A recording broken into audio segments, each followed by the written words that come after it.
Salam dostlar, bugün 5-ci sinif təbiət iş dəftəri 2-ci hissə mövzu 30-u izah eləyəcəm. İşıq hansı istiqamətdə əks olunur? İş vərəqi 1.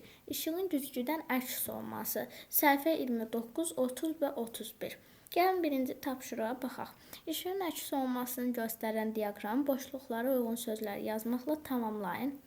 Bir də fənər işıq mənbəyi olduğuna görə deməli, burada işıq mənbəyi yazırıq.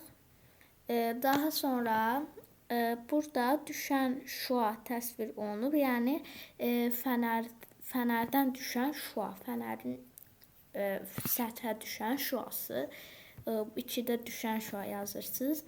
3-də isə burada düşmə bucağı təsvir olunubdur. Yəni şüanın düşmə bucağı. 4-də isə bir səth təsvir olmuşdur. Ona görə bura uyğun hamar səth olur. 5-də qayıdan şüa, bu şüa qayıdır gözümüzə. Hamar səthə dəydikdən sonra qayıdır. 6 müşahidəçi, göz yəni burada müşahidəçidir. 7 isə qayıtma bucağı adlanır. Yəni işıq səthə dəyərək qayıdır. Qayıtma bucağı oldu. İş vərəqi 2 qayıtma bucağı nədən asılıdır? Mən bu fəaliyyəti oxudum. Siz onu evdə özünüz yoxlayıb yerinə yetirməlisiniz.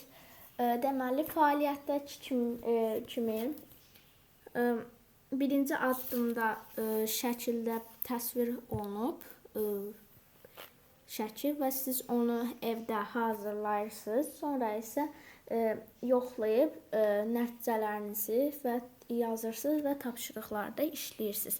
Bugünkü dərsimizdən bu qədər dostlar. Hələlik.